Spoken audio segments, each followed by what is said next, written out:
¿Acaso una sociedad necesita artistas? ¿Es realmente necesario que la colectividad sueñe? Y a la luz de un pensamiento pragmático, ¿qué utilidad práctica tendría? Como director de orquesta, tarea que involucra una gran cantidad de gestión y comunicación con especialistas de muy diversas áreas, me he visto en la necesidad en los últimos años especialmente de ir diseñando respuestas a cuestiones como estas. Y es que imaginación y fantasía no son lo mismo, son facultades distintas. Mientras la imaginación rescata la representación mental de algo que conocemos en el mundo real y pragmático, la fantasía tiene el potencial infinito de crear nuevas representaciones nunca antes conocidas de manera previa.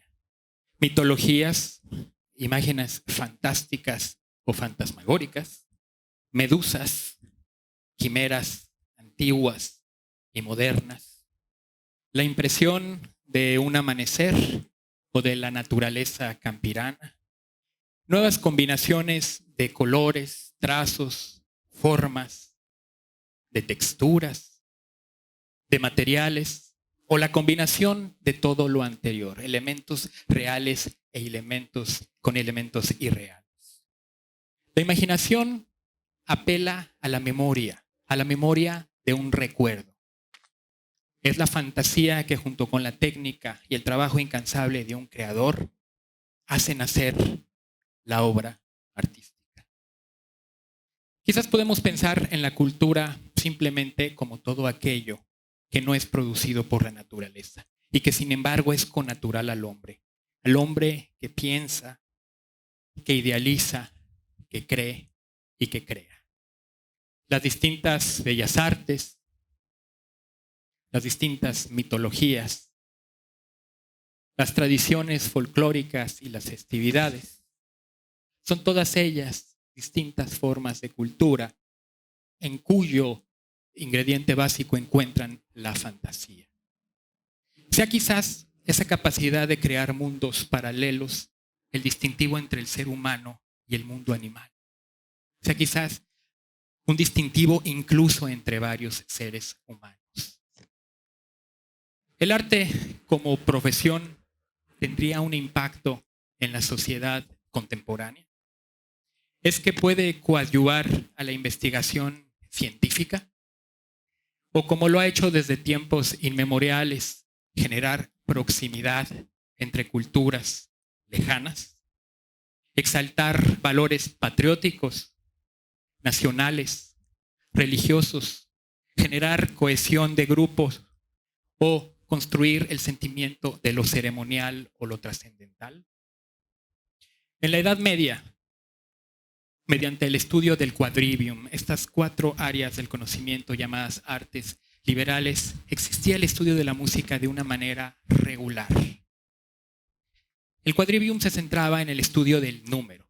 El número per se, siendo la aritmética, el número en el tiempo, la música, el número en el espacio, la geometría, y el número en el tiempo, en el espacio, la astronomía. Es apenas hace 5 siglos aproximadamente, más o menos con el nacimiento del pensamiento científico moderno, que la educación musical fue considerándose cada vez más optativa. Y paradójicamente, hoy por hoy, es la ciencia y la técnica las que nos plantean un interesante retorno, o digamos, balance. ¿Por qué? Porque toda esta evidencia nueva que ha arrojado sobre la potenciación cognitiva que las artes desarrollan en el ser humano es cada vez más vasta. Hoy, a la luz de la ciencia, sabemos, por ejemplo, que la música sea quizás la actividad que más regiones del cerebro active en una tarea simultánea. Es así como, por ejemplo, un ritmo regular, irregular, continuo o interrupto se percibe en la corteza prefrontal que crea las expectativas. Mientras la corteza motora se ocupa del movimiento, marca el ritmo con el pie, bailar, tocar un instrumento. La corteza sensorial retroalimenta táctilmente al tocar un instrumento o bailar. La corteza auditiva lleva a cabo las primeras etapas de la escucha de las señales sonoras. La corteza visual se ocupa de la lectura de la música o capta los movimientos del músico, inclusive los de uno mismo. Y el cerebelo, todo lo motor también se ocupa de reacciones emocionales a la música, dando como resultado esta bella totalidad. En un corte medio sagital del cerebro, seguimos observando que el cuerpo calloso, este puente entre los dos hemisferios cerebrales, es ricamente activado por la música, garantizando una experiencia completa del cerebro. El núcleo accumbens y la amígdala cerebral se ocupan de reacciones emocionales a la música. El hipocampo de la memoria para la música y otras experiencias, y de nuevo el cerebelo, dando como total prácticamente todo el cerebro humano. En un estudio de 2010 se comparó a músicos y no músicos en cerebros y se observó que efectivamente el cuerpo calloso que conecta a ambos hemisferios creció hacia la parte anterior, engrosándose y desplazándose. Y es que a mayor gusto por la música, mayor actividad cerebral.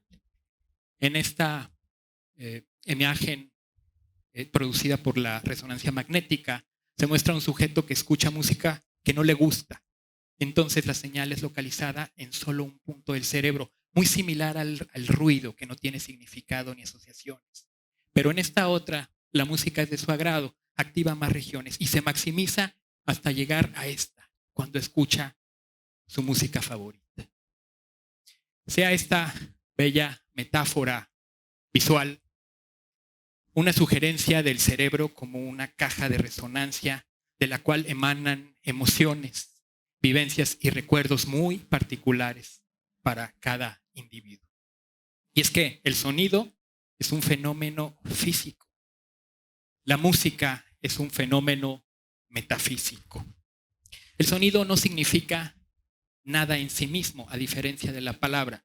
Es imposible acudir a un diccionario, a una enciclopedia, a buscar, a consultar la acepción convencional de una combinación de ritmos, timbres, matices y dinámica.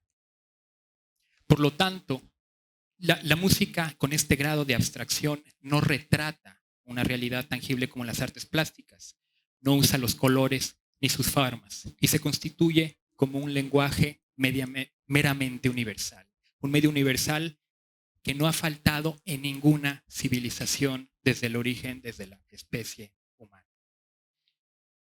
En cada uno de los 11 países en los que he tenido oportunidad de dirigir orquestas, he comprobado una y otra vez el inmenso poder de encantamiento que las grandes obras maestras generan ante cualquier tipo de audiencia, no importando sus diferencias culturales, raciales, étnicas, de edad, etc. Aquí mismo en Culiacán, al frente de la Orquesta Sinfónica Sinaloa de las Artes, con la cual colaboro como director artístico, me he vuelto testigo concierto tras concierto del enorme poder catalizador que una buena ejecución en vivo puede producir en una sociedad, en una comunidad y más aún perdurar por días y días. En esta misma audiencia, cada uno de nosotros, al escuchar el mismo ejemplo musical, las notas más famosas de la música, quizás el principio de la Quinta Sinfonía de Beethoven, evocaríamos, asociaríamos de la manera más inverosímil.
Las grandes obras maestras son pequeños mundos perfectos, fantásticos, que habitan junto con nosotros de manera paralela.